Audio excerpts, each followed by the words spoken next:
Madame, Mademoiselle, Monsieur, dans cette salle 804, nous allons voyager aujourd'hui à travers l'espace et le temps avec un invité spécial, Monsieur Patrick Lambert, chercheur autodidacte, qui pense avoir découvert la porte des étoiles dans l'Égypte actuelle. Bonne écoute. Pour représenter le chiffre 1. Si je m'approche de mon point, on se rend compte que ça forme une forme circulaire parfaite. Puis il y a un ovale, mais c'est pas un cercle, c'est une barre, encore une ligne, puis c'est du mouvement, c'est-à-dire que j'ai bougé. Mais aussitôt qu'il y a du mouvement, c'est 2 et plus, le temps s'écoule. Fait qu'on va s'accorder à dire que 1 pourrait être un cercle parfait ou un point. Fait que tous mes autres chiffres, il faut qu'ils se rapportent à mon cercle pour être aussi uniques, puis aussi géométriques. Parce que si j'invente des chiffres par hasard sans me fier à mon premier, ça tient pas de bout, parce que c'est le premier, puis la suite se fait après. Le chiffre 2, il y en a qui m'ont dit, 2 points. J'ai dit non, ça tient pas, il y a du vide qui les sépare. Le vide peut être immense. Fait que c'est 1 et 1. Si je fais 2 barres, il y a encore du vide qui sépare mes 2 barres. Ça fait encore un vide relatif. 1 et 1. Il n'y a pas de rencontre.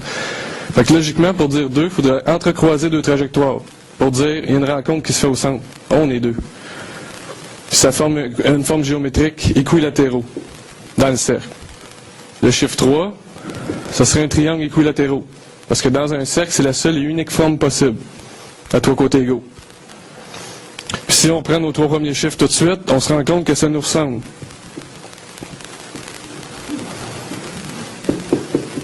La position du cœur, c'est le chiffre 2. Le 1, c'est l'intelligence. Puis tout ce qui sort de notre intelligence humaine doit être rond. Pour être logique. Un exemple, une voiture, c'est des milliers de ronds placés intelligemment. Tu avances plus vite dans le temps. Je parle des roues, des bearings, du volant, des gears. Tout ce qui est rond, là. Puis il y a aussi tous les sports de compétition humaine, c'est de maîtriser le cercle. Une balle de golf, c'est rond. Une balle de baseball, c'est rond. Le pool, c'est des sphères encore. C'est la maîtrise du cercle. Donc là, j'ai voulu étudier ça plus amplement, parce que le cercle commence à devenir intelligent. Ce qui devient intéressant, c'est que toute l'accumulation d'énergie passe par le cercle. Si je veux accumuler de l'eau, il faut que je courbe ma main. Si je veux accumuler du son, il faut que je courbe ma main encore pour accumuler du son. Si je veux voir dans une dimension qu'on ne voit pas à l'œil nu, il faut que je courbe une lentille pour centrifuger la lumière, la grossir. Là, je vois plus grand ou plus petit. Fait que la courbe devient un secret, en réalité, intelligent. Fait que là, je me suis dit, c'est peut-être un hasard que si on dessine les chiffres intelligemment, on se voit apparaître en début des temps, une apparence humaine, dessinée tout simplement enfantin. C'est peut-être juste un hasard, mais on va continuer pour voir s'il y a des traces qui disent que c'est vrai. Fait que 1, 2, 3. Si je dessine de haut en bas, c'est la loi de la gravité. C'est la simplicité. Le chiffre 4, ce serait un carré, parce que dans un cercle, c'est la première forme, la seule et unique forme à 4 côtés égaux. 5, c'est un pentagone. 6, un hexagone. Oups. Ah oui, puis avant que je continue, c'est vrai que le cerveau humain est un ordinateur extrêmement perfectionné, mais qui était induit en erreur. C'est comme si à l'intérieur de cet ordinateur-là, il y a un programme qui dit « t'arrondis tous les calculs ». Parce que quand on pense, on arrondit tous nos calculs, on fait des statistiques à profusion à toutes les secondes. Puis il faut se forcer les manèges pour calculer précisément quelque chose. Mais en général, on arrondit rapidement tous les calculs. C'est ce qui fait peut-être l'esprit humain, d'arrondir tous les calculs. Un ordinateur, il a la capacité de faire l'opposé. Il va chercher les calculs précis instantanément. Il n'arrondit jamais. Et si on introduirait dans un ordinateur un programme d'arrondissement des calculs, il pourrait réagir un peu comme un humain. Il ferait le saut. Fait que là, si je continue à l'intérieur du 4, il y a une exception. Je peux rejoindre les extrémités. Le 5 aussi. Puis le 6 aussi. Je vais expliquer plus tard pourquoi j'arrête à 6. C'est parce que, je vais l'expliquer tout de suite, c'est juste parce que c'est le début des temps. Si je multiplie le premier autour de sa perception, je peux pas en mettre plus que 6 dans sa perception. Parce que si j'en enlève un, il y a un espace qui se crée, puis si j'en rajoute un, il y a un espace qui se crée. On sait que la matière, elle peut pas disparaître afin de se transformer. Fait que c'est de 1 à 6. Fait que là, on voit tout de suite que le chiffre 3, je peux pas rejoindre des extrémités à l'intérieur, puis j'ai pas de point de repère sur mes parallèles. Mais ici, il y a des extrémités, fait que je peux aller rejoindre les coins. Fait que si je fais un clair dessiné normalement, ça donne ça.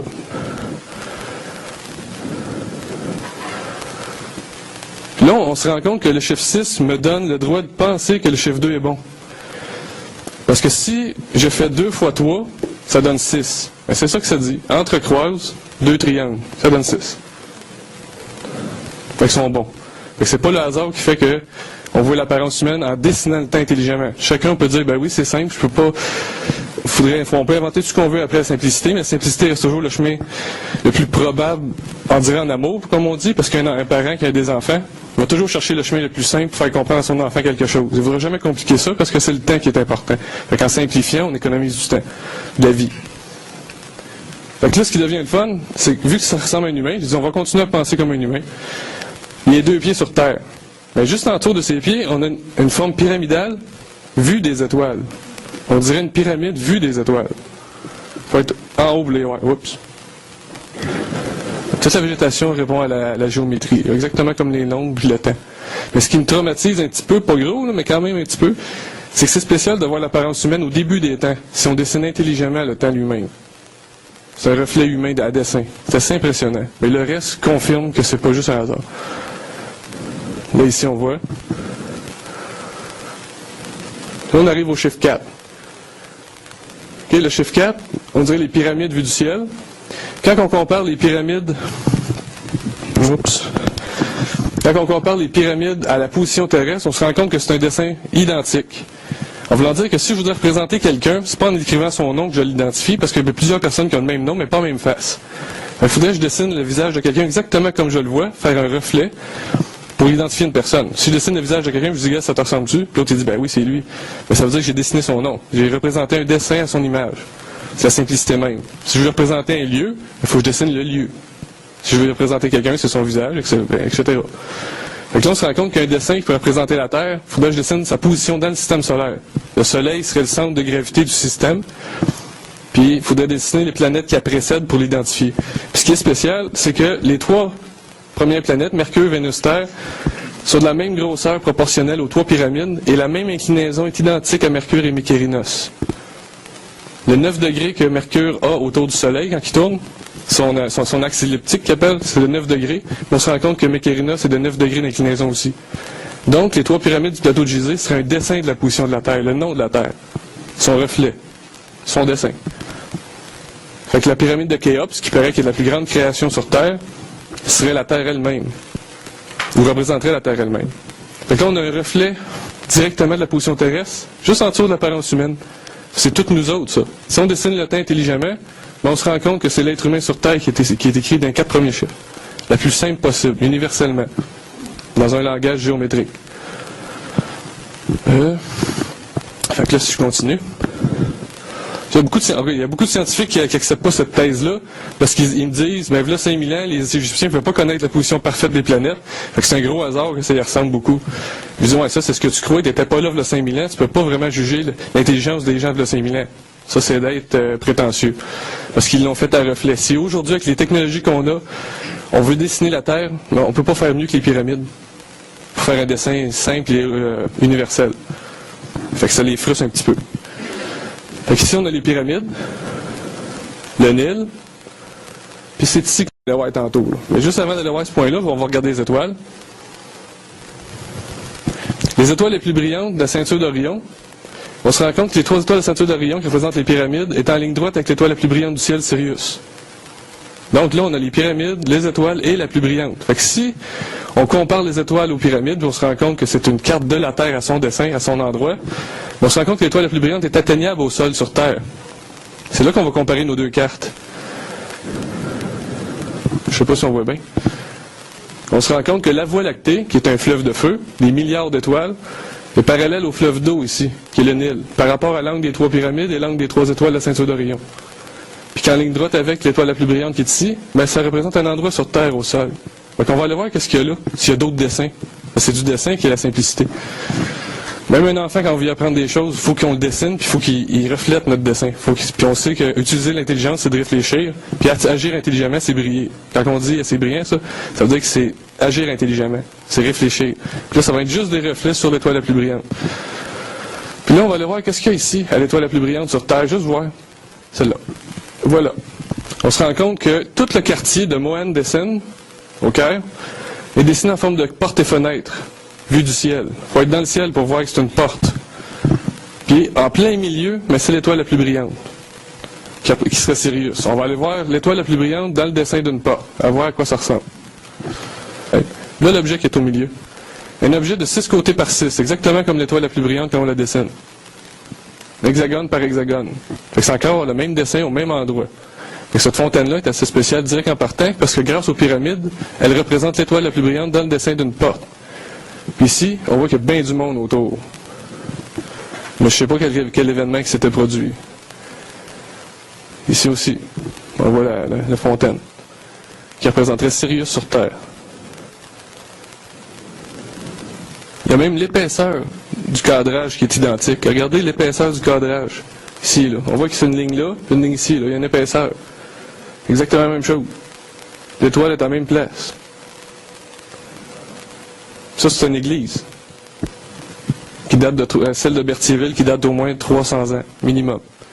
Fait que c'est une architecture religieuse très vieille. Puis on sait que la religion prône l'étoile la plus brillante par les rois. Puis l'endroit de l'Égypte est très mentionné dans toutes les religions. Fait que là, ça devient intéressant. C'est là qu'on va aller au fond des choses. Vu qu'on peut atteindre l'étoile la plus brillante sur Terre grâce aux pyramides et aux étoiles, mais là, c'est de savoir comment on fait pour atteindre l'étoile la plus brillante sur Terre sans aucune technologie. Y a-t-il un moyen technique pour atteindre cet endroit-là, qui est la fontaine? Là, on le sait parce qu'on a vu les images, on les a comparées à l'œil, mais dans le fond, il faut avoir ces images-là, il faut être au-dessus, il faut un satellite qui prend une photo de haut, il faut un appareil photo qui prend des photos des étoiles, il faut les comparer ensemble pour savoir que l'étoile la plus brillante arrive à un endroit. Mais si on n'a pas des photos, on n'a rien, on a que notre peau, on arrive en Égypte. Comment on fait pour atteindre l'étoile la plus brillante? Y a-t-il un moyen? C'est là que la technologie devient une découverte. Ça serait la nébuleuse M42 qui est ici, qui serait le plus grand secret technologique qui soit, en tout cas, à mon avis. Vous donnerez votre opinion après. Parce que, je vais vous montrer comment, la technique. Il faut avoir les pieds ici sur Terre. Là, on oublie que c'est des étoiles. Là. On l'a comparé avec les pyramides. Il ne faut pas oublier que le Nil passe ici, exactement comme la Voie lactée, puis que l'étoile est juste sur le côté du Nil, exactement comme la fontaine avec la porte. Là. Mais les 3 pyramides qui sont ici, la petite tache qui est la nébuleuse M42, devient l'endroit sur Terre où mettre les pieds en premier lieu, pour regarder en direction des pyramides. Parce que là, c'est de l'algèbre. Je me suis servi des étoiles et des pyramides pour mettre mes pieds là. Fait que je vais attendre, à partir de là, que les étoiles se coïncident avec les pyramides, visuellement. Je vais vous montrer, pour voir si on peut atteindre l'étoile la plus brillante par les étoiles. Ce sera pas bien long. Mais avant que j'arrive à ça, je vais juste vous montrer à quel point les 2 cartes sont en 3 dimensions. Mais, quand je peux dire, c'est dur à dire comme ça, mais je vais vous le montrer. On se rend compte que l'étoile qui est ici, celle du centre et l'autre ici forment une ligne droite parallèle parfaite. Puis quand on s'en vient sur Terre et qu'on compare l'angle des pyramides aux 3 étoiles, ça représente la direction des pôles parfaitement. Fait que je peux vraiment me servir d'Orion comme étant une carte des pyramides, vu que j'ai un point de repère pour les pôles, donc les 4 points cardinaux.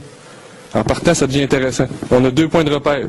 Les roches, en parlant des pyramides, puis les étoiles qui forment une ligne droite, qui forment le nord puis le sud. Puis quand on continue, il ne faut pas oublier qu'il y a le Nil et la Voie lactée.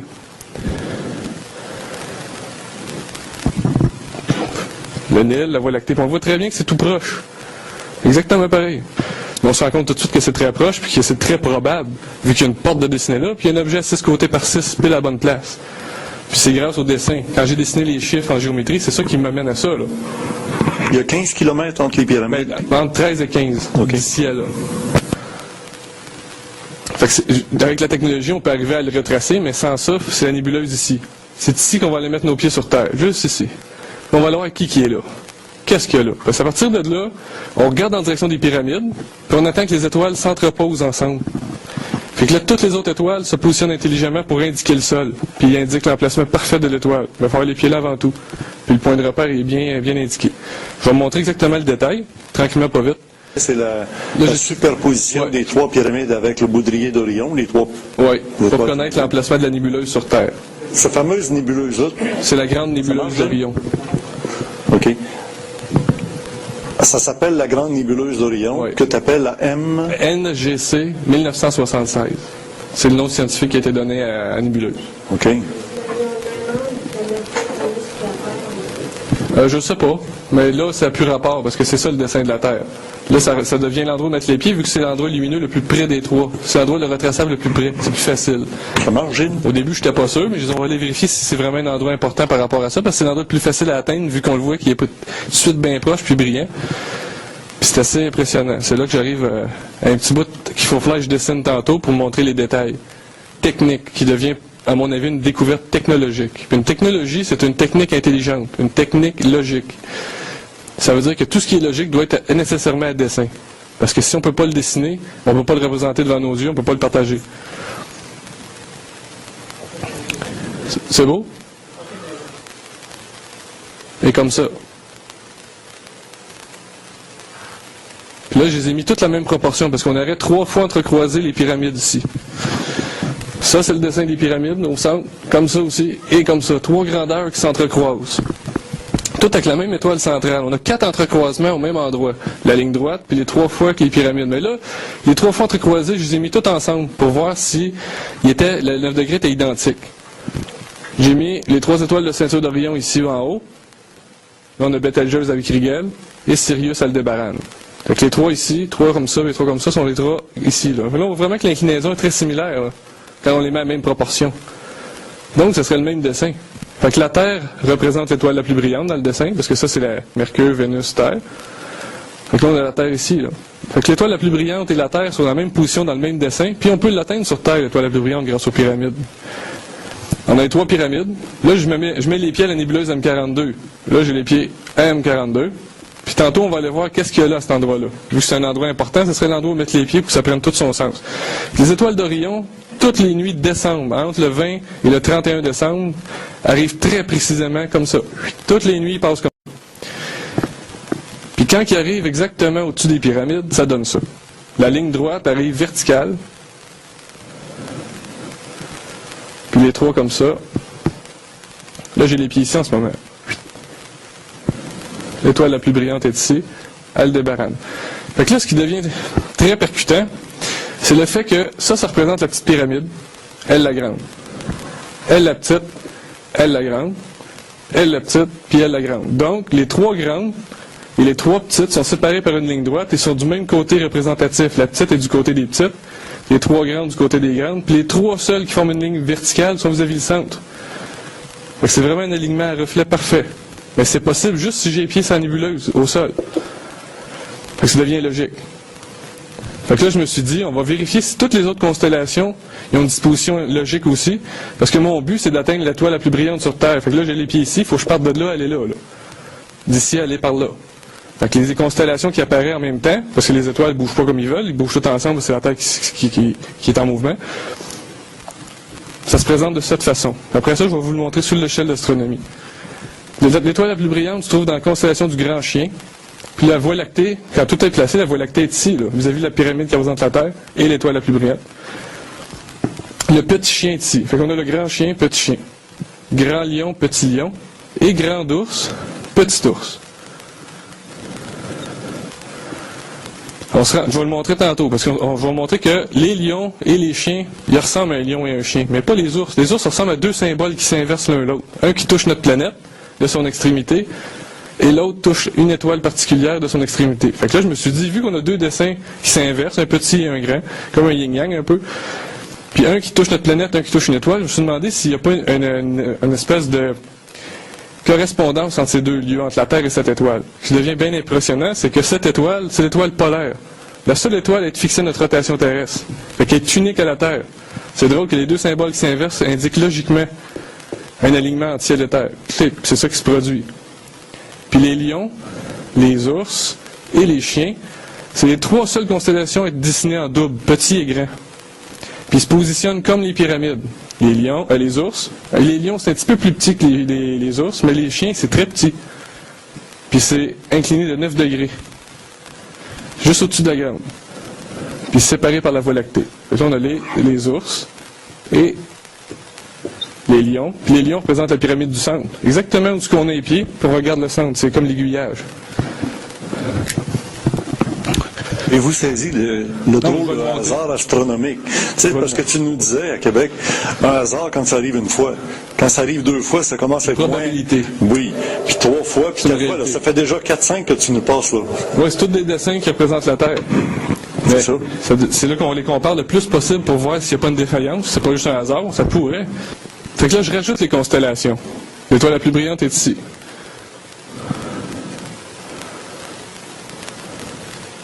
Fait qu'on voit grand chien, petit chien, canis mineur, canis majeur. Puis ils touchent pas à l'horizon, ils sont comme inclinés.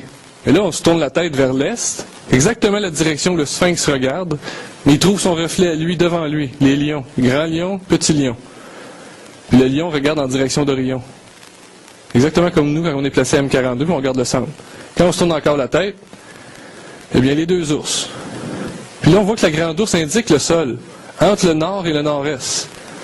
Puis si j'enlève les constellations, mais la grande ours représente, on dirait, un gros point d'interrogation qui pointe le sol. Oups. Puis il ne faut pas oublier que la grande ours et Orion, c'est les 2 seules constellations qu'à l'œil nu, on les voit très bien, c'est les plus brillantes. C'est drôle qu'ils servent mutuellement à indiquer l'emplacement sur Terre de l'étoile la plus brillante. Fait qu'à partir de M42, quand je me tourne la tête puis je regarde en direction de l'étoile la plus brillante au sol, l'endroit de la porte, mais c'est le nord-nord-est. Fait que la grande ours m'indique parfaitement le chemin. Fait que là, je me suis dit, ça devient bien intéressant. Oh, on peut le remettre à fermer. J'ai une petite affaire bien... Fait que là, on se rend compte que les ours nous permettent d'atteindre l'étoile la plus brillante sur Terre. Et regardez cette petite coïncidence qui m'intéresse beaucoup, qui interpelle pas mal. Un autre hasard.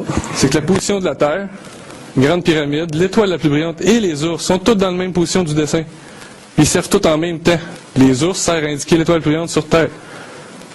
Puis il faut pas oublier qu'il y a ici l'étoile la plus brillante. Puis on l'atteint sur Terre ici, donc à part de la petite pyramide vers la grande. C'est les 3 seules constellations sur les 88 qui sont identifiées en double, en petit et en grand. C'est pas un hasard. C'est un moyen d'atteindre sur Terre l'emplacement de l'étoile la plus brillante. Fait que là, on va aller voir à M42, parce que là, il faut mettre les pieds pour atteindre, pour voir ça. Mais avant tout, quand on va sur l'échelle d'astronomie, c'est pas tout le temps que la ligne droite devient verticale à la pyramide du centre. Il ne faut pas oublier que la pyramide du centre, elle a une pointe bien distincte, comme une espèce d'horloger.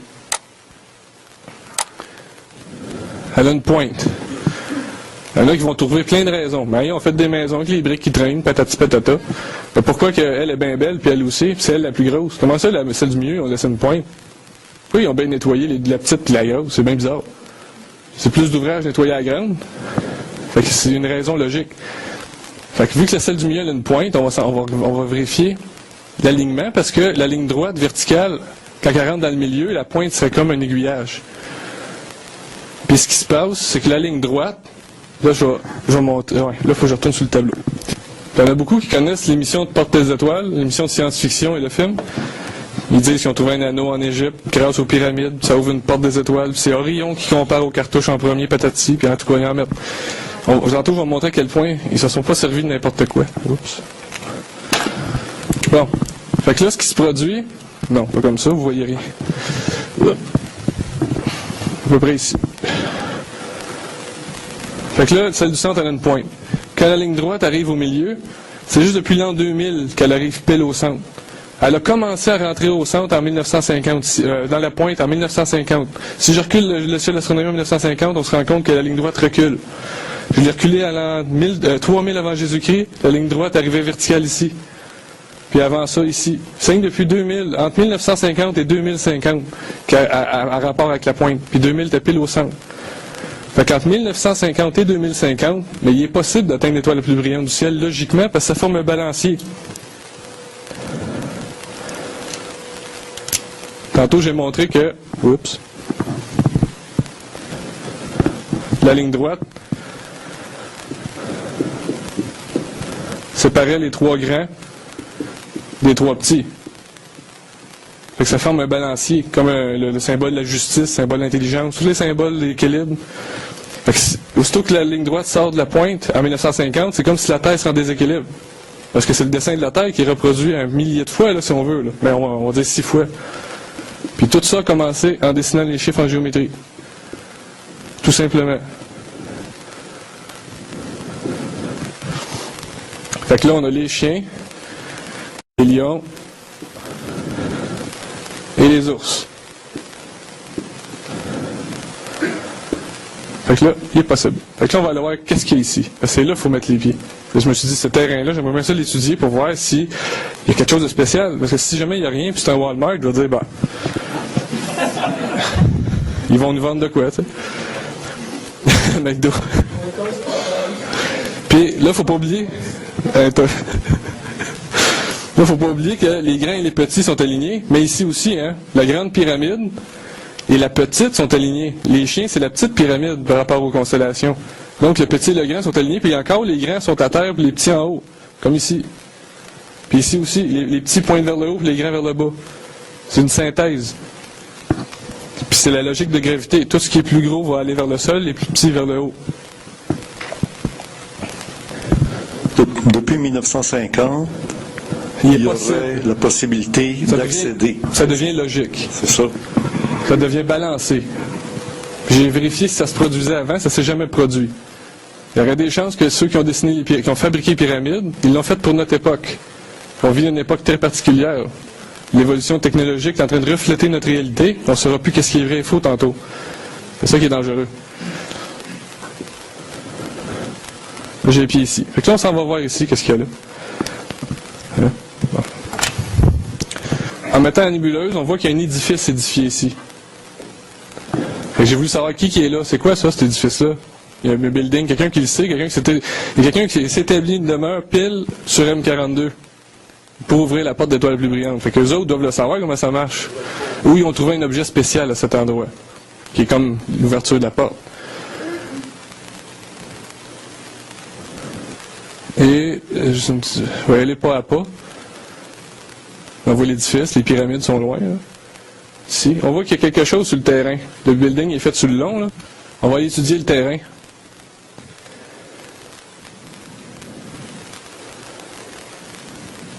Il y a un cercle de la même proportion que la porte dans la porte des étoiles. C'est la même dimension. J'ai vérifié les dimensions. C'est 6 mètres de diamètre. Exactement les mêmes dimensions que dans l'émission. Puis ce building-là, si le monde veut savoir c'est quoi, on ne peut pas mettre nos pieds là. C'est un club de tir privé pour les militaires. Puis c'est usé sur le gazon. Pourtant, il n'y a pas de banc pour s'asseoir, mais il y a une belle lampe. Qui c'est qui va s'amuser à aller là? C'est un club de tir. Ça veut dire, il y a du monde qui regarde les étoiles à partir de là. Ils veulent voir leur position en haut et en bas. L'étoile la plus brillante devient unique. Dit que ce cercle-là est exactement la grosseur du cercle du film La Porte des Étoiles. Et j'ai réussi à avoir une photo où il y a des chevrons qui apparaissent autour. Là, ils sont plus là, je sais pas pourquoi. C'est comme s'il y avait un moment dans l'année où ils apparaissent, mais la photo était floue. On ne peut pas aller sur le terrain, ça a été pris de loin. Regardez, on voit qu'il y a des affaires rouges autour. Pardon? Oui, en arrière, il y a des dauphins, oui. C'est très spécial qu'on en parle des dauphins, c'est parce qu'il y a un institut qui s'appelle l'Institut Sirius en Hawaï, qui étudie l'intelligence des dauphins face à leur pouvoir d'écolocation. Ils commencent à se rendre compte que l'écolocation des dauphins peut lire la pensée humaine, parce que ça traverse la matière, l'écolocation. Ils ont fait des tests, puis il paraîtrait qu'ils savent exactement ce qu'on pense quand ils nous regardent, parce qu'ils scannent le cerveau grâce à leur écolocation. Chaque activité cérébrale, c'est de la chaleur. L'écolocation détecte cette chaleur-là, puis ils refont leur image dans leur cerveau, puis ils peuvent exactement ressentir la même chose. Ils ont mis du monde qui avait peur dans un bassin. Puis les dauphins se sont tenus bien loin des gens. Puis ils ont mis des gens qui étaient dans un bassin qui pensaient à se faire toucher les pieds, puis ils ont tout été à leurs pieds. C'est sur Internet. C'est l'Institut Sirius à Hawaï. Ils font l'étude des dauphins. Je ne sais pas pourquoi ils ont appelé ça l'Institut Sirius. C'est assez intriguant. OK. Si je reviens, je reprends mes fils. On voit qu'il y a rien que ça, cet édifice-là, dans le coin. Là. Il n'y a rien d'autre. M42 au sol. La nébuleuse M42. Dans l'eau, il faut mettre les pieds. Voilà l'enseigne.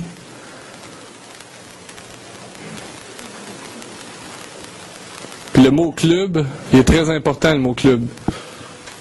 Club veut dire membre. Ça veut dire que c'est du monde juste privilégié qui ont le droit de mettre les pieds là, on dirait. Puis ils savent shooter. Ça veut dire que c'est les meilleurs des meilleurs. Ça veut dire que c'est très bien protégé comme endroit. Ça, c'est la nébuleuse M42. Dans le ciel. Puis sur Terre, c'est ce building-là.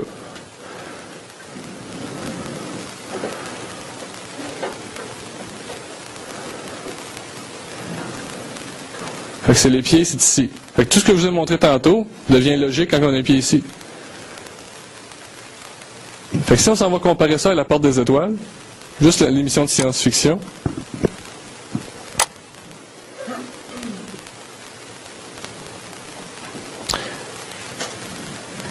faut pas oublier, il y a de l'eau qui sort de la porte. C'est drôle que c'est une fontaine à l'endroit de l'étoile la plus brillante.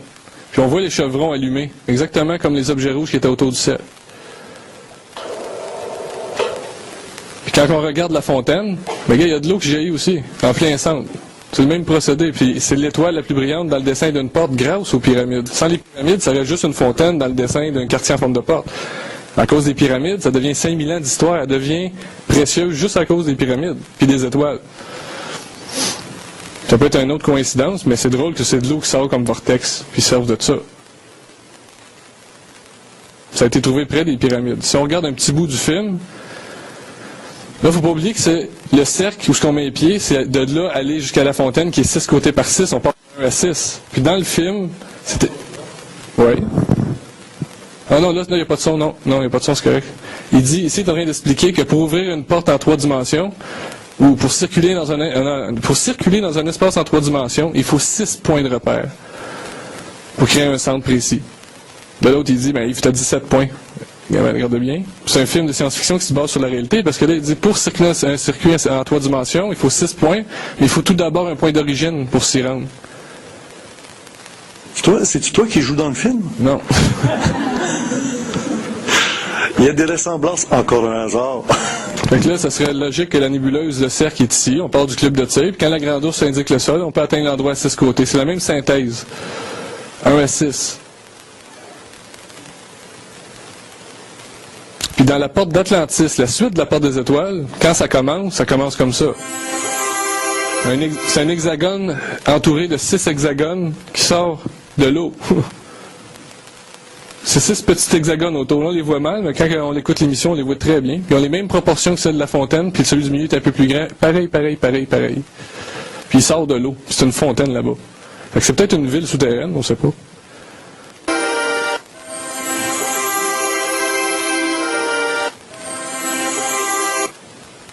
Puis dans l'émission... Encore un hasard. Ah oui, il y en a tellement. Puis la porte des étoiles, juste en face du bureau du général de la mission de la porte des étoiles, il y a un grand cadre de 2 mètres sur 3 mètres de la nébuleuse M42. L'endroit du club de tir. Ils ont choisi, il y a des milliers de nébuleuses, mais ils ont dit, on va prendre celle où on est les pieds. Où est-ce que ça donne un sens à toute l'émission, à toute la réalité de ce que je viens de montrer là. Mais ils ne le démontrent pas de la même façon, c'est parce que sûrement qu'ils font une émission de science-fiction pour ridiculiser la vérité ou la réalité. Ou juste pour la trouver. On ne sait pas vraiment, ça serait un mauvais jugement ou négatif, mais il ne faut pas être négatif. Mais c'est pas violent, là. C'est juste un dessin. C'est tout simplement mettre les pieds à un endroit et regarder une direction. C'est pas bien dur, pourtant. Fait que c'est ça. Puis ça ressemble beaucoup aux 2 endroits. On met les pieds ici pour atteindre cet endroit-là. Grâce aux pyramides aux étoiles. Tard. Mais ce qui est spécial aussi, c'est qu'aucun être humain peut fabriquer ça. C'est les étoiles et la Terre qui s'alignent, c'est une synthèse à dessin qui se multiplie. Puis pour faire une pyramide, avec les mêmes angles de celle de Gizeh, et là, elle est convexe-concave. On voit à l'intérieur, puis à l'extérieur, c'est le même dessin, il est juste opposé. C'est le seul moyen pour les faire exactement avec les mêmes angles. Il faut fabriquer une étoile la plus brillante. Voir, là, on voit bien. Mais donc, tu arrives à faire la pyramide avec une étoile à 6 points. La plus brillante, parce que les pyramides servent à atteindre l'étoile au sol. Prends ton chandail, parce que je voudrais qu'à la caméra, on la voit très Moi, on la voit bien.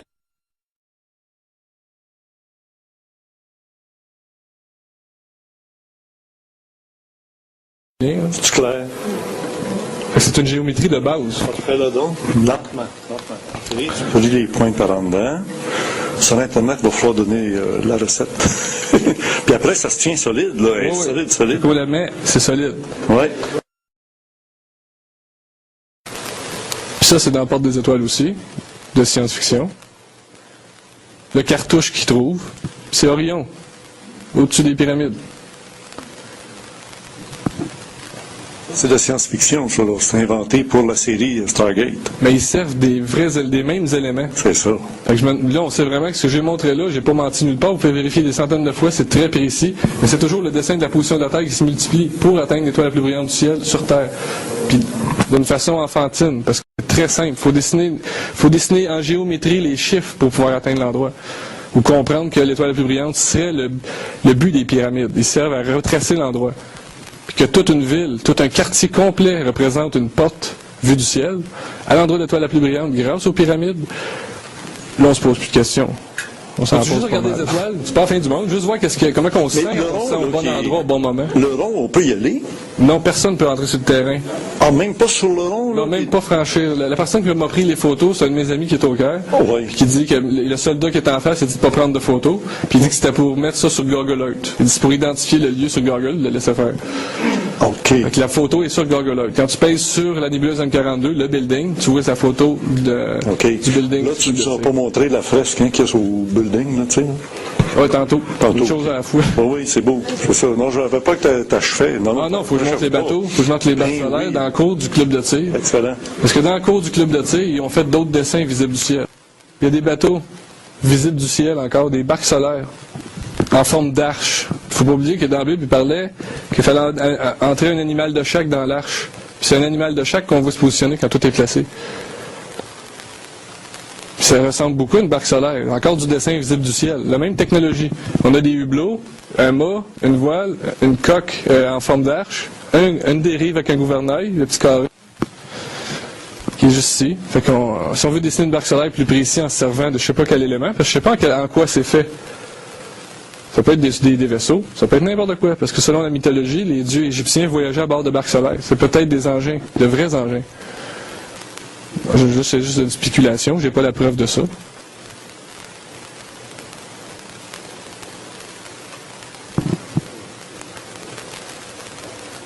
Ça serait des bâtiments, finalement, vus de haut. Oui, mais quand on regarde en diagonale, on les voit pas. C'est vraiment fait pour être vu de haut. Okay. Je regarde un dessin, là, une photo. Regardez ici, ouais. Ils sont ici, là.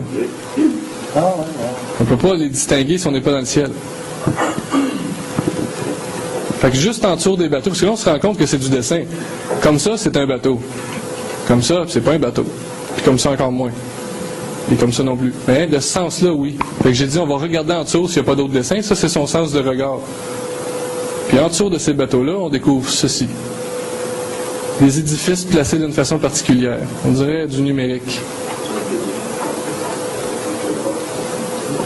Si on va sur Google Earth, est-ce qu'on peut redécouvrir tout ça? Oui, ben c'est là que j'ai pris ça. OK. On se rend compte que ça forme des ronds. On voit, c'est 3 par 3, 3 par 3, puis ils changent de son rond, carré. Il y en a des ronds et carrés. Fait que j'ai voulu retranscrire en couleur les édifices pour qu'on voit s'il n'y a pas un schéma qui se dessine. Puis ça donne ça. Ça n'a pas été fait par hasard. C'est un dessin qui représente quelque chose que je ne peux pas savoir parce que c'est pas moi qui l'ai fait.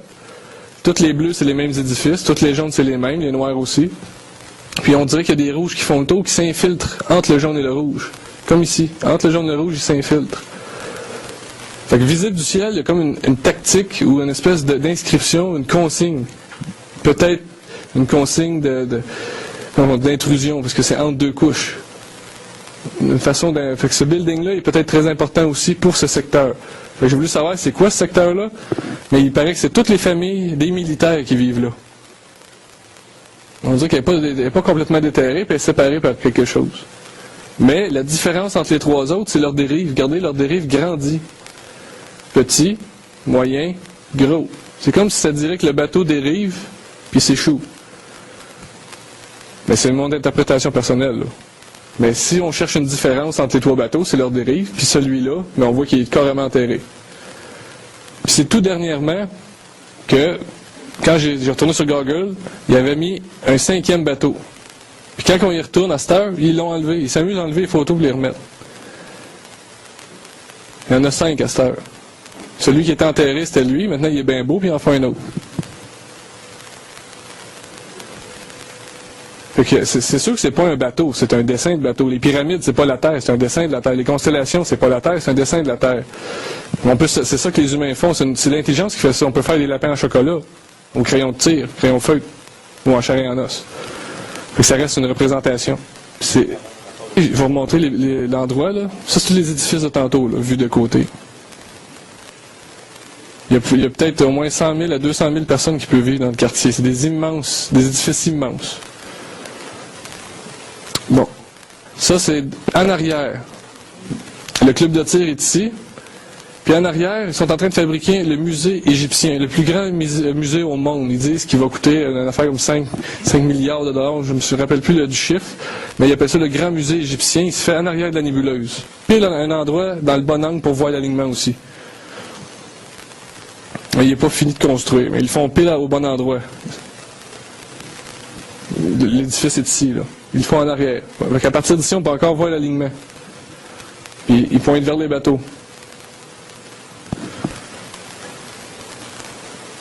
Donc là, on va aller voir la fresque du club de tir. Le Sphinx. Il ne faut pas oublier que le Sphinx est face au lion quand tout est placé, là. C'est un événement royal entre ciel et terre, vu que le Sphinx est sur terre, puis les lions dans le ciel, puis ils sont face à face. Puis que le Sphinx est connecté avec la pyramide du centre. Exactement comme les lions qui représentent la pyramide du centre par rapport aux lions et aux ours. Et aux chiens. Ici. Là, le building est ici. Puis, il y a une belle porte. Puis il y a une inscription ici, là. Elle est toute en miroir en plus. C'est peut-être de la vitre teinte, où à l'intérieur, la vraie porte serait où mettre les pieds, là. Mais je peux pas aller en dedans, je peux pas vraiment je peux pas vraiment l'affirmer. On se rend compte que c'est des anciennes portes égyptiennes. Regardez les anciennes portes, c'est la même formule.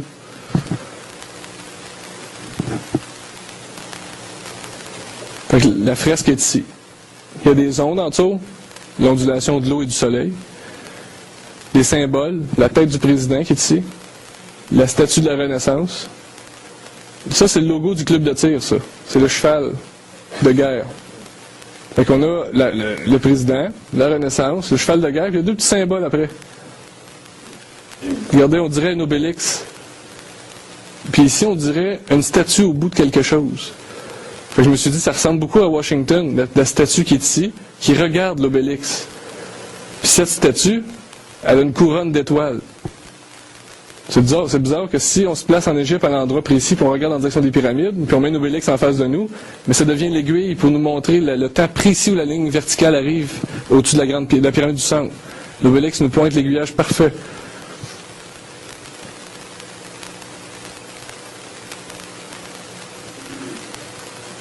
Maintenant, je vais vous montrer des vidéos que j'ai fabriquées. Maintenant, vous allez comprendre, vu que j'ai bien expliqué. Après moi, vous avez bien compris. Je me suis compris en parlant.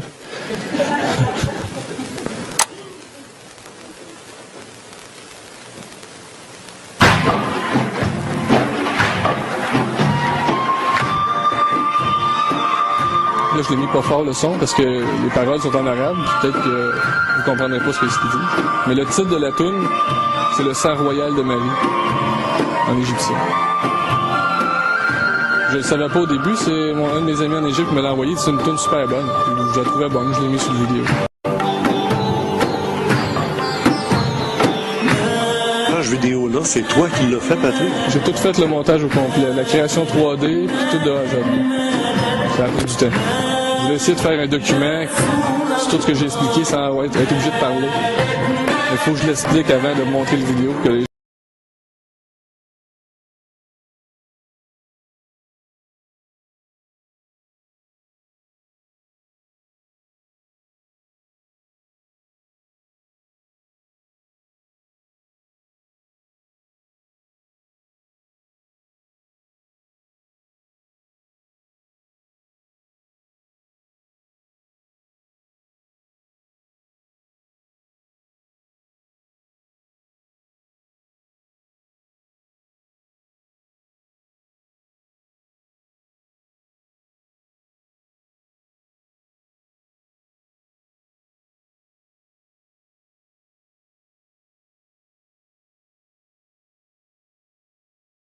Maintenant, c'est de se demander, cette porte, c'est une porte de quoi? C'est une porte de connaissance? C'est une porte vers d'autres endroits? Qu'est-ce que c'est? C'est une porte et fenêtre. On sait qu'une porte ou une fenêtre nous permet de regarder ou d'accéder à un endroit différent.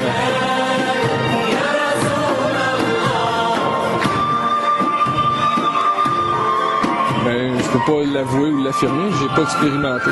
On est rendu au bout, là. On est comme devant la porte, on peut pas vraiment l'accéder puisqu'on n'est pas dans l'armée. tout ça a pris forme grâce au dessin des nombres. Juste 6 chiffres dessinés nous indiquent comment ça fonctionne.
Puis on voit que la poignée, le poignet est ici, on dit qu'il y a un objet ici.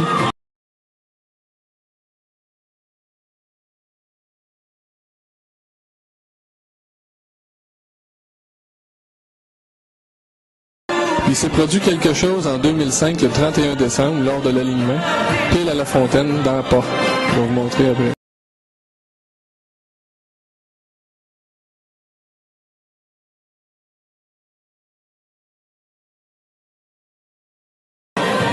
On ne peut pas déterminer exactement ce que c'est, parce qu'on ne peut pas vraiment croire ce qu'ils nous disent, parce qu'ils ne nous disent pas que c'est une porte avec une fontaine.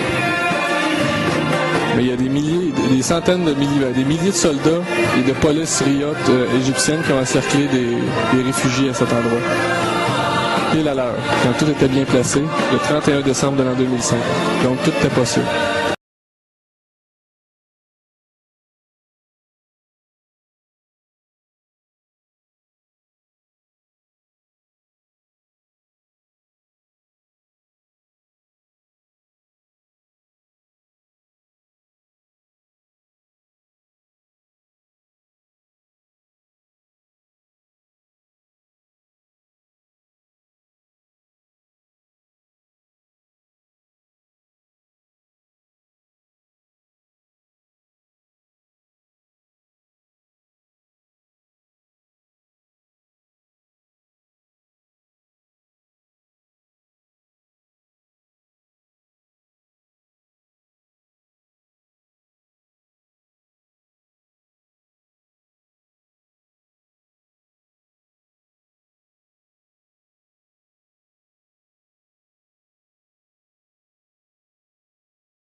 Peut-être que c'est les bateaux qui nous amènent à l'emplacement de l'étoile dans la porte, parce que c'est loin, 13 km, quand tout est positionné. Même si la Grande Ourse nous indique le chemin, il faut être en bateau pour suivre. Les navigateurs servaient des étoiles pour se diriger.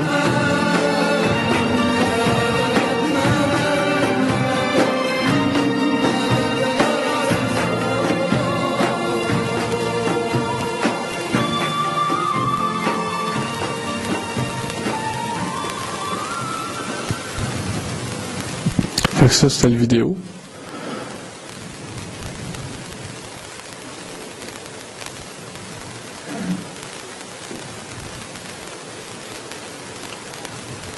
Fait que, juste pour récapituler, c'est les pieds ici. Quand tout est positionné comme ça, le sphinx est face au lion, la Grande Ourse nous indique le chemin, puis c'est les deux constellations qui brillent le plus. Ils servent en même chose en même temps. Donc, l'étoile la plus brillante dans la position de la Grande Pyramide, qui représente la Terre, les deux peuvent s'unir grâce à la Grande Ourse qui est dans le même dessin, au même endroit. Il faut oublier que la porte est ici. Puis l'anneau est là.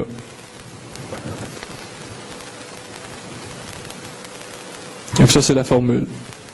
Qui serait pour moi, à mon avis, une découverte technique. Parce que c'est une technique de pointage, de repérage, sans aucun instrument. Qui est là depuis toujours. Ouais.